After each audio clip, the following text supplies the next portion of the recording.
Hey y'all, this is John from Models by John Michael. If y'all could go ahead and subscribe to this YouTube channel, like the videos, share the videos, and all that great stuff. I really appreciate it. The other thing you can do is follow me along on Instagram and Facebook and check out some of the content that I've got put up on there. So today I'm going to do a completed build review of a model that I've been working on incidentally since February. Now it's not because of any complications with the model or anything like that, but it's been life has been getting in the way. I had a commission build that I had to do, and then I built a model for a buddy of mine who was retiring from the Air Force, and then just general, we got into summer and summer busyness and everything else. So it hasn't been the model itself; it's just been my own issues trying to get things done. So the model I'm talking about is this SBD Dauntless by Revell. It's a 1/48 scale kit. The molds on this kit, they're pretty old. I think it came out of the 60s or 70s. Let me see here.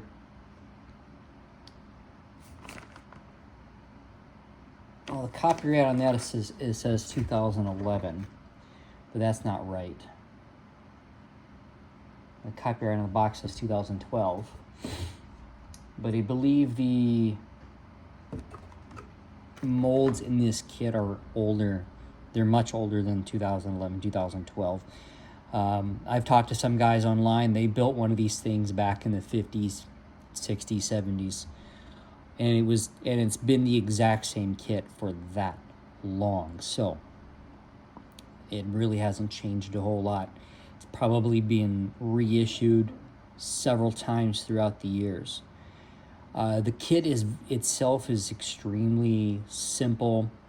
If you're looking for an SBD with a lot of cockpit detail, this would not be the kit for you.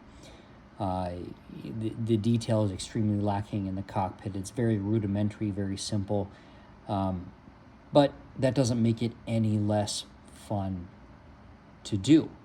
This is the first SBD that I've ever built, ever put together. I do want to get one of the nicer SBD kits and put one together, but I figured I had this in my stash. I actually picked it up from an estate sale. So it wasn't. The price was right, so I figured why not go ahead and pick it up. I've always wanted to do an SBD, especially ever since I saw the movie that came out a few years ago, the remake of Midway. So I figured why not try it. This kit, I think price-wise, I think they're right around the $15, maybe $20 mark. So they made, they're fairly inexpensive. But like I said, still a lot of fun to do. So let me show you the final result of what I've got put together here. Here she is. Now I did her in Guadalcanal colors. So that's why it's the gray instead of your typical blue that you saw. And it's got the lighter gray on the bottom. So darker gray, so it's a neutral gray on the top and actually a sky gray on the bottom is what I did. I did the open cockpit configuration so you can see the gunner. This kit does not have the canopies that would slide open. So it's on the actual SBD, when they would open up the rear of the cockpit, you would actually have this like turtle shell layered effect. So basically one would go inside the other. And I think there were 2 or 3 layers that you would see in this area right back here.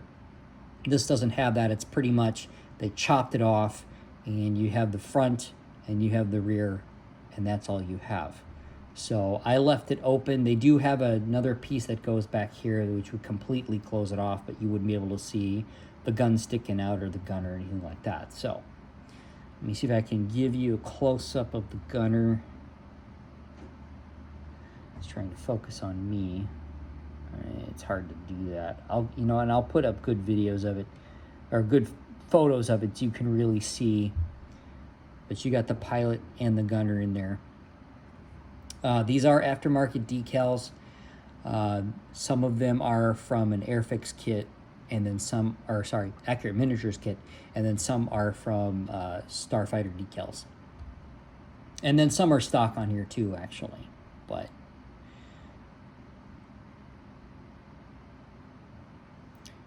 and then here's the rear. You can see the flaps are all in red on the insides, which actually that was a lot of fun to do. It's kind of an unusual color for an aircraft, especially from World War II. And then you've got your 1,000 pound bomb on there, and then your 100 pound bombs on there. And then I didn't know this about this kit, but so this little piece here is actually a release lever for the bomb. I wasn't aware of that until I started putting this thing together. I actually glued this mechanism in place inside the fuselage. So this does not work. So I just went ahead and I glued the bomb in place.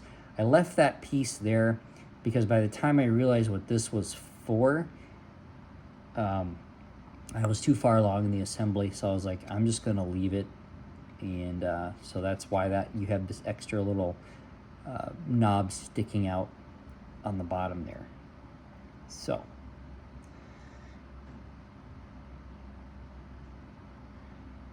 there you have it. This is how she sits at the moment. This particular build I will be putting up for sale. It's the first one that I've ever tried to sell just out of the box as it is. There are no aftermarket parts on this kit. I will show you the propeller does move, so you can see that. And then the antenna wire is on here as well, as you can see on there. So it goes from the tail up to the forward part, and then you got this piece here that sticks down that is attached to the side of the fuselage. So if you want something that's a nice, simple little SBD to display that does have some weathering on it, so the weathering I did all with AK weathering pencils, and then the Flory's weather wash. So and I did the weathering. I didn't try to go too heavy on it. I wanted her to look worn and dirty and all that kind of stuff, but I didn't want to go completely overboard with the weathering. And I did the weathering based on what I saw in some photos of SBDs from World War II. So that's why you have all the dirt on the wings here on either side. You've got a fuel leak coming out of the, so you can capture it in the light here, a fuel leak coming out of one of the fuel caps, and then a few leaks on the bottom there. It's like maybe fuel leaks coming out of the wings. And then you got, you know, a couple of oil leaks, things like that coming out of her. So like I said, I didn't want to go too crazy. I'm sure you already saw on the side here, you've got the squadron marking here, and then they've got a kill. So I went pretty basic with it, didn't go too crazy with it.